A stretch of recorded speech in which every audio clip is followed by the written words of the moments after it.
Pessoal, a história do magnetismo é bastante antiga e o magnetismo em si é um fenômeno bastante intrigante. Quem já brincou com ímã sabe do que eu estou falando.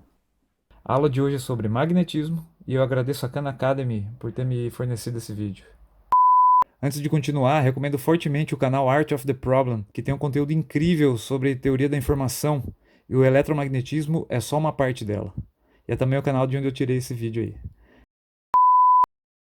O termo magnetismo provém do nome Magnésia, que é um distrito costeiro localizado na Grécia, onde pedras bem incomuns eram encontradas pelos gregos há mais de 2000 anos, né? Esses ímãs naturais têm a famosa propriedade de atrair pedaços de ferro. A bússola como a gente conhece hoje foi projetada em 1269 por um estudioso francês, cujo nome eu não vou pronunciar aqui, né? Mas o Google Tradutor diz que é algo mais ou menos assim. Pierre de Maricourt. Enfim, ele escreveu um dos primeiros tratados sobre o magnetismo e foi ele que identificou os dois polos de um ímã.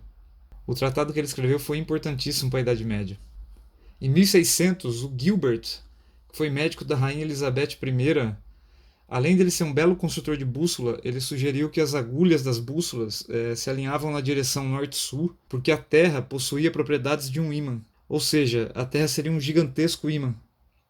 A eletricidade e o magnetismo foram tratados como áreas de conhecimento quase independentes um do outro até 1820, quando o cientista dinamarquês, Hans Christian Ørsted. esse cara aí, aqui é Brasil, né, irmão? Então a gente vai falar Ørsted mesmo. Durante os ajustes finais de uma palestra que ele ia dar, ele descobriu que uma corrente elétrica afeta a agulha magnética da bússola. Ou seja, ele viu uma evidência clara que confirmava a relação entre a eletricidade, corrente elétrica num fio, e o magnetismo. E fundiu as áreas, né, criando o eletromagnetismo. Né? E logo depois o físico francês, o Ampère, ele propôs que as correntes elétricas é que fossem as fontes de todos os fenômenos eletromagnéticos, certo? Mas isso aí é um assunto para o próximo capítulo. Então, vamos resumir a história toda aqui nas propriedades de um ímã. E eu acredito que isso aqui já seja familiar para muita gente. Na propriedade 1, qualquer ímã possui dois polos.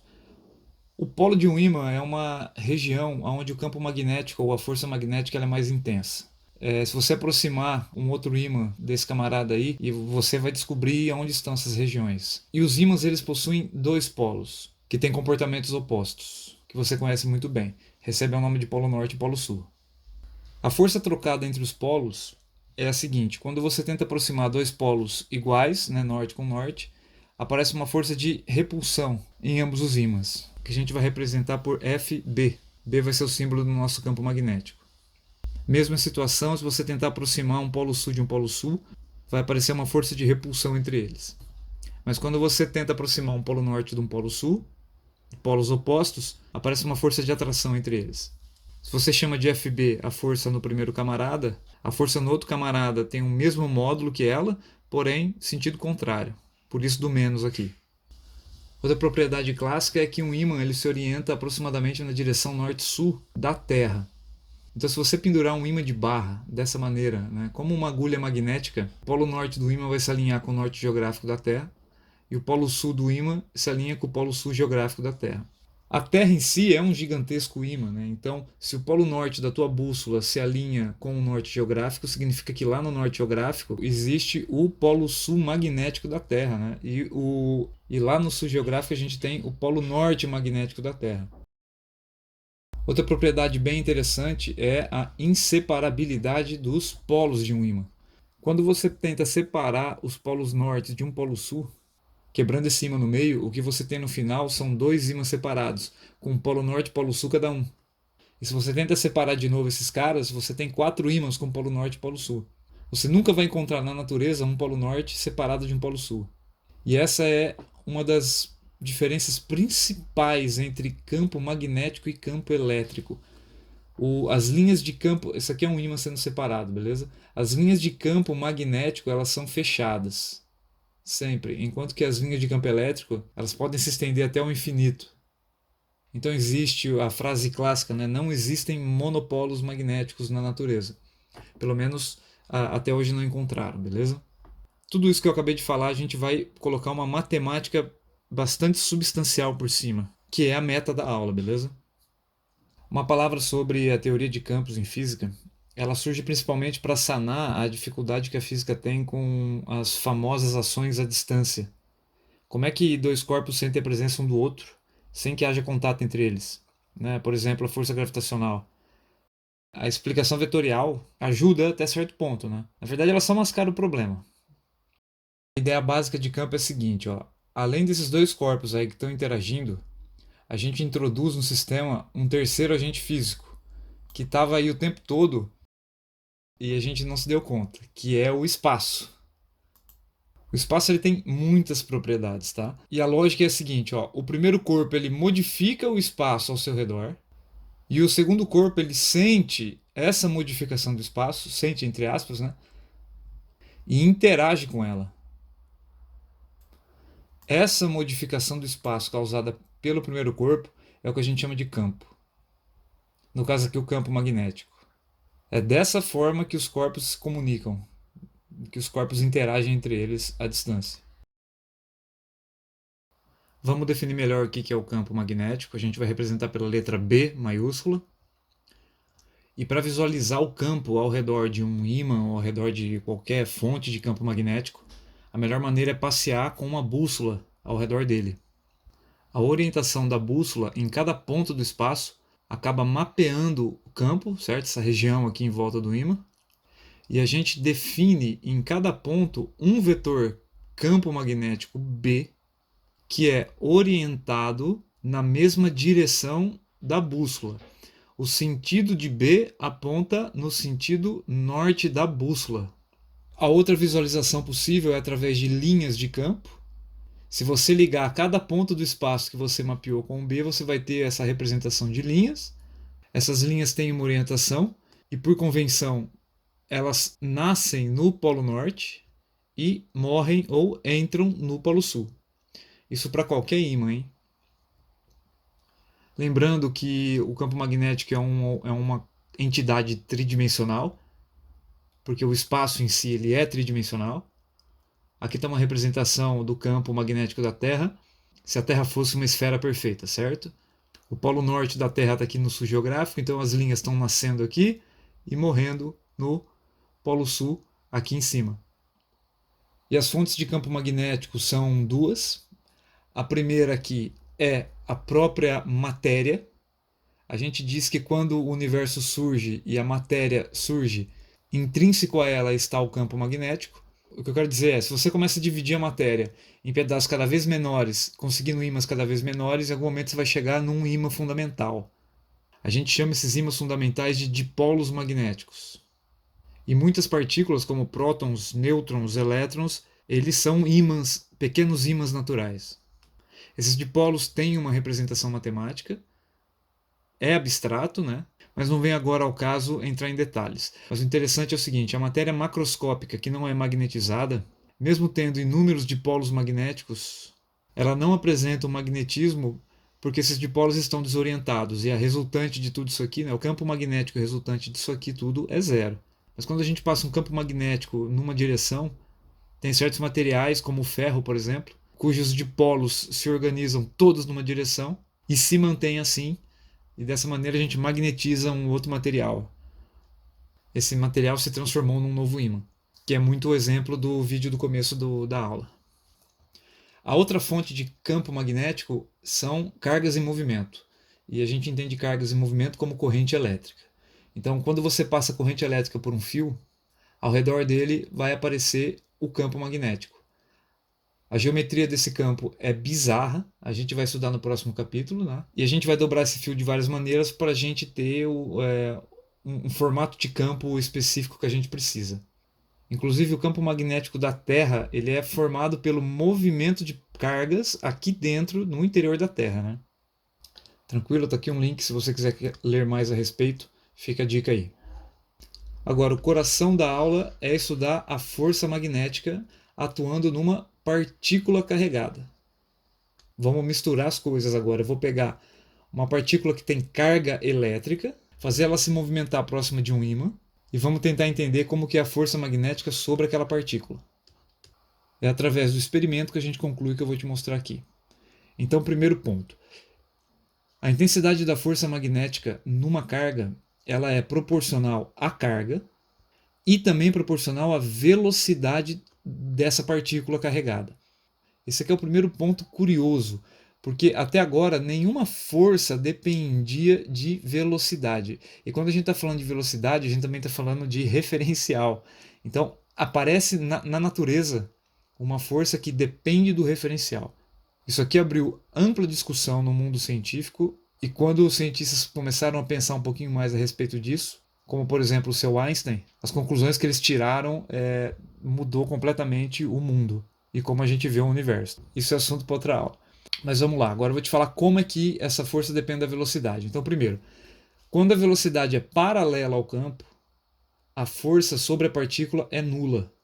Então, assim, você tem aqui linhas de campo e eu vou desenhar linhas paralelas que representam um campo uniforme. E se uma partícula carregada, vamos supor mais que, tem velocidade paralela a essas linhas, não vai atuar força magnética sobre essa carga. Ela vai continuar o caminho dela como se nada tivesse acontecido, né? Ela não sente a presença do campo magnético aqui. E tanto faz se ela está indo naquela direção ou se ela está vindo nessa direção aqui. Ó. O que interessa são vetores paralelos, beleza? Eu tentei desenhar paralelo aí. Mas quando a velocidade é perpendicular ao campo, a força, aí atua uma força sobre ela e essa força é máxima. Então a gente vai ter algo mais ou menos assim. Esse aqui é meu campo magnético. Esse é um campo magnético uniforme, linhas paralelas e todas espaçadas. E agora a minha carga tem esse movimento. Ó. A velocidade é para cá, perpendicular ao meu campo B. Aí sim, vai atuar sobre esse cara uma força magnética FB e a gente vai ver como é que ela vai fazer isso. Vale comentar que qualquer ângulo intermediário entre 0 e 90 graus vai te dar uma força também, que é alguma força entre 0 e a força máxima que a gente estabeleceu aqui. Agora, qual é a direção e sentido dessa força?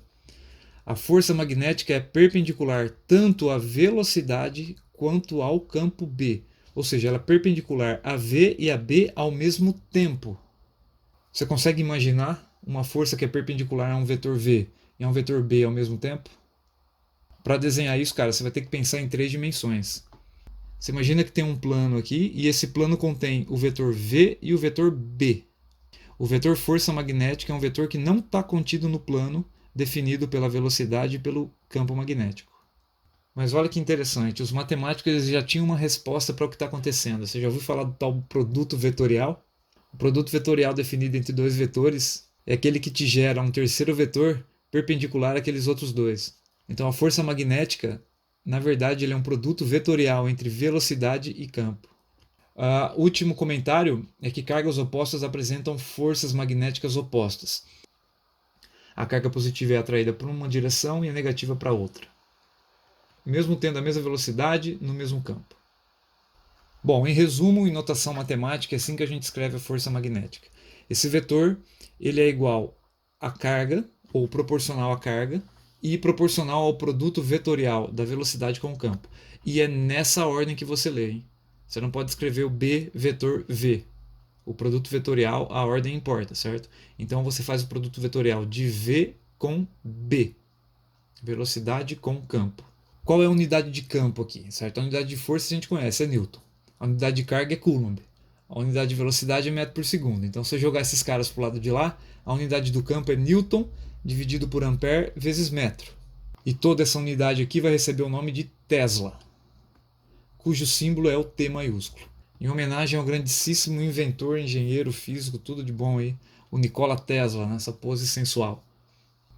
Em resumo, então, a força magnética possui um módulo que é dado por isso aqui, né? Porque já que é um produto vetorial, para você descobrir o módulo do produto vetorial, você pega o módulo do primeiro vetor, o módulo do segundo e o seno do ângulo entre eles e multiplica pela carga. Então, esse aqui é o módulo do vetor. A direção e o sentido é dado pela regra da mão direita, eu vou explicar já o que significa. Caso você tenha as componentes dos vetores, você pode jogar essas componentes nessa matriz e tirar a determinante dela, que ela vai te fornecer as componentes do vetor força magnética. Aqui uma tabela para demonstrar a ordem de grandeza do campo magnético, né? Se você pegar aqui, por exemplo, a superfície da Terra, a ordem de grandeza do campo magnético da Terra é 10 a menos 4. São coisas baixas, né? Superfície do Sol, ordem de grandeza 10 a menos 2. Um aparelho de ressonância magnética possui uma intensidade de campo muito alta. 1,5 Tesla é muita coisa. E nos laboratórios pode chegar até 30 Tesla. Isso aqui é absurdo. Falando agora da regra da mão direita, tem um monte de tutorial no YouTube para você ver isso aqui, mas basicamente é o seguinte, né? Se você quer descobrir a direção da força, você deve pegar primeiro a tua mão direita, não troque a mão, senão dá problema, certo? Você usa a mão direita, estende os dedos na direção do vetor velocidade e empurra com a palma da mão o vetor velocidade para cima do vetor campo. Você tem que ver para onde que o campo está alinhado também, beleza? Fez aqui o giro e o teu dedão vai te dar o sentido, a direção e o sentido da força magnética, V vetor B. Também chamado de regra do saca-rolha, né? Se você fecha a tua mão empurrando V sobre B nessa ordem, o dedão vai te dar a força magnética. Isso aqui no caso de uma carga positiva, né? No caso da carga negativa, você tem que a força vai apontar no sentido contrário ao teu dedão. Então vai apontar nesse sentido aqui. E como a gente está trabalhando em 3D, mas estamos desenhando tudo no 2D, a gente cria um padrão de sinais para vetores saindo e entrando no plano. Então eu vou te dar um exemplo aqui. Vamos supor que eu tenho aqui um plano. Vou tentar desenhar 3D aqui meu plano, certo? E linhas de campo magnético estão atravessando este plano. Esse aqui é meu campo B. Elas estão furando o plano ali. Se você está aqui observando o que está acontecendo, certo? Você é o observador, você está olhando esse plano de frente, você está vendo essas linhas saírem do plano e indo para a sua direção. Para representar isso aqui no plano, a gente coloca pontos que vão representar vetores que saem do plano. Então aqui eles estão saindo da tela, indo na sua direção aí assistindo esse vídeo. Agora mudou, né? Se eu sou esse camarada olhando aqui, ó, desse lado, certo? Eu estou olhando daqui. Eu estou olhando para os vetores entrarem no plano e saírem do outro lado. A minha representação de vetor entrando no plano é o X. Ou seja, esses vetores têm origem em você que está assistindo o vídeo e entram na tela do computador. Então memorize essa simbologia. Então, por exemplo, ó, vamos usar a regra da mão direita para identificar onde está a força aqui. Você tem uma carga positiva com uma velocidade para a direita e um campo B para cima. Se eu empurrar com a palma da minha mão V sobre B, o meu dedão ele vai apontar para fora do quadro. Eu quis dizer para fora da tela. Olha esse caso. É a mesma estrutura, velocidade e campo. Se eu usar a regra da mão direita e empurrar V sobre B, eu teria uma força saindo. Mas como é uma carga negativa, eu preciso inverter o sinal. Sobre a carga, a força F entra no plano. Vou colocar um B aqui. Então esse próton, ele sairia da tela e pegaria no seu rosto, e esse elétron, ele entraria na tela e bateria, sei lá, atrás da tela do computador aí. Outro exemplo aqui, ó. Uma carga positiva com velocidade aqui para a direita, passando por uma região de campo que está entrando na tela. Se você fizer a regra da mão direita, você vai perceber que o vetor força aponta nessa direção e está contido no plano da tela. Tenta fazer o exercício aí. Tenta projetar esses três aqui, ó. Faça você mesmo. A força sobre esse elétron vai apontar nessa direção. A força sobre esse próton vai apontar nessa direção aqui. E a força sobre esse cara vai estar para essa direção aqui também. Ó. Beleza? Então, faça um movimento aeróbico aí e tenta organizar a tua mão direita para fazer o produto vetorial certinho. Uma aplicação famosa de campo magnético acelerando cargas são as famosas TV de tubo. Então aqui é para a gente ver a ordem de grandeza das coisas. Aqui está a velocidade do elétron, aqui está a intensidade do campo. Essa orientação é a orientação do campo B, 60 graus com X, e está contido no plano XY, ou seja, a velocidade está sobre o eixo X, o campo B está sobre o eixo XY. Se você jogar V sobre B, o dedão aponta para cima, só que como é um elétron, carga negativa, você tem que apontar a força no sentido contrário. Mas eu só quero o módulo da força magnética. Então, se você quer o módulo da força magnética, você vai pegar a carga, multiplicar pela velocidade, o módulo dela, né? Multiplicar pelo módulo do campo e pelo seno do ângulo entre velocidade e campo. Se você fizer essa conta, você vai obter uma força de módulo 2,8 vezes 10 a menos 14 newtons. É uma força bem baixa, mas suficiente para jogar o elétron para lá e para cá. Também quero que você faça de tarefa esse exercício aqui. Vou cobrar de você, de alguma maneira, mas a lógica é a mesma. Primeiro você usa o produto vetorial, encontra o vetor f e depois tira o módulo do vetor f. Beleza? Então fica de tarefa para você praticar. Se a gente conhece a geometria do problema e como a força é aplicada, como é que você deve imaginar a trajetória da partícula? Como é o movimento dela nesse campo magnético uniforme? Como o vetor força ele é sempre perpendicular ao vetor velocidade, o movimento dessa partícula vai ser circular, com a força magnética apontando para o centro da trajetória. Olha só, essa partícula quando entra na presença do campo, ela acaba descrevendo uma trajetória circular e sai para o outro lado aqui. Ou seja, a força magnética que aparece aponta sempre perpendicular à velocidade e para o interior do círculo, para o centro do círculo, desculpa. Olha só. Fazendo com que a partícula descreva um movimento circular. O que é interessante é que essa força magnética ela não muda o módulo da velocidade, ela muda apenas a direção e o sentido do vetor. E se ela não muda o módulo da velocidade, ela não realiza trabalho sobre o objeto. Ela não muda a energia do objeto. Ela muda só a direção e o sentido do movimento. Então, desenhando de maneira estática agora, se você usar a regra da mão direita, por exemplo, para essa partícula que tem uma velocidade para essa direção, um campo magnético que está entrando na folha, nessa posição a força magnética vai apontar para cá. Ela vai desviar a trajetória da partícula e em cada ponto que você aplicar a regra da mão direita, você vai descobrir que a força sempre vai apontar para o centro dessa trajetória circular. Com essas informações fornecidas aqui, a gente consegue calcular o raio da trajetória. Porque se a gente lembrar da segunda lei de Newton, a força resultante sobre a partícula é igual a massa vezes a aceleração dela. A força resultante é a força magnética, cujo módulo é QVB seno θ. A massa é a massa da partícula aí, sei lá o que é isso aí. Por se tratar de um movimento circular e uniforme, ou seja, o módulo da velocidade não muda, só muda a direção e sentido, a única aceleração que essa partícula tem é a aceleração centrípeta, que pode ser calculado como o módulo da velocidade ao quadrado sobre o raio. Aqui a gente pode cortar uma velocidade com a velocidade. O ângulo entre a força e a velocidade é sempre 90 graus aqui, né? Então a gente pode escrever o raio da trajetória como sendo massa vezes velocidade dividido pela carga vezes o campo. É possível também a gente calcular a velocidade angular da partícula. Essa velocidade tangencial ela pode ser escrita como velocidade angular vezes o raio. E se eu isolar a velocidade aqui na fórmula de cima, eu substituir ela aqui, eu vou encontrar essa resposta. Carga vezes campo dividido pela massa. Lembrando que a unidade da velocidade angular é radianos por segundo. Então você sabe quantas voltas esse camarada dá a cada segundo. E se você quer agora descobrir o período de movimento, né, que é o tempo para esse camarada dar uma volta, você pode usar a definição de velocidade, que é a distância por tempo, e a distância em cima do círculo é 2π vezes o raio. E o tempo para dar uma volta justamente é o período que eu quero descobrir. E de novo, isolando a velocidade aqui nessa fórmula e substituindo aqui embaixo, o período é igual a 2π vezes a massa, dividido por Q vezes B. E você percebe que tanto a frequência quanto o período, eles não dependem da velocidade da partícula, nem do raio da trajetória.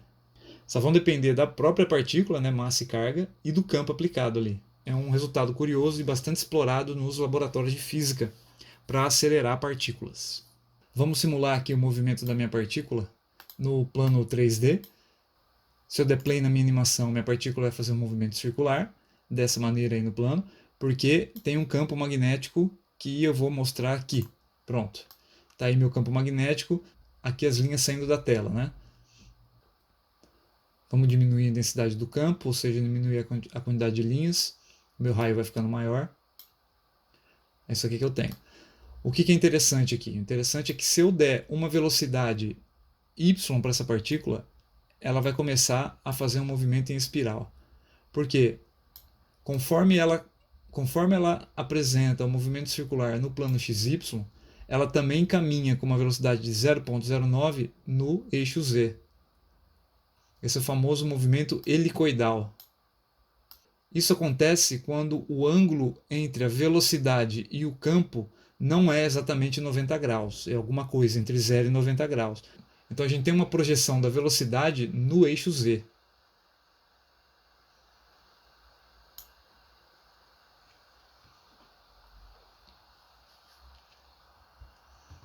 Bom, num campo magnético não uniforme, onde as linhas não são paralelas, você tem um outro comportamento. A partícula vai descrever a minha espiral, mas dependendo do formato do campo, pode ser que você consiga aprisionar essa partícula no campo, olha só, por causa da direção e do sentido da força magnética mudando o tempo todo. O nome desse fenômeno é garrafa magnética. Isso acontece o tempo todo ao redor da Terra.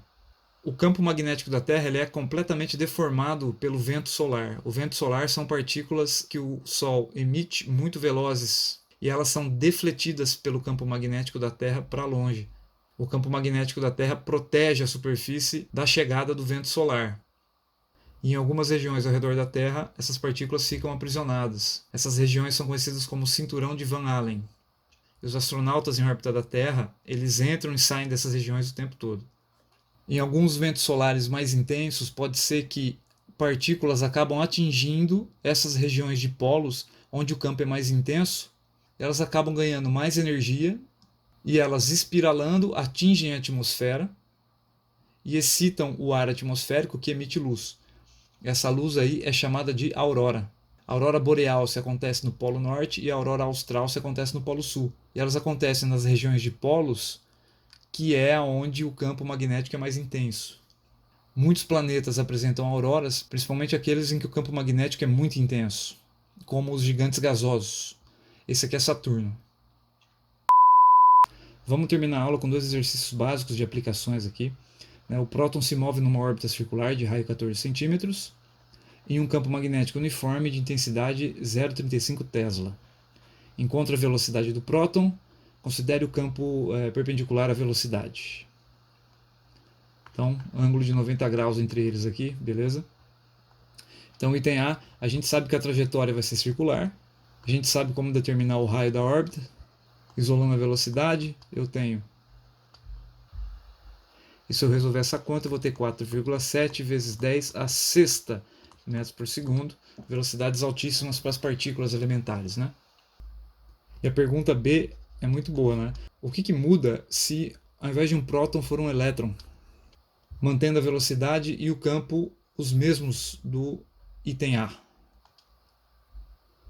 A carga do elétron é a mesma carga do próton, mas a massa é bem diferente.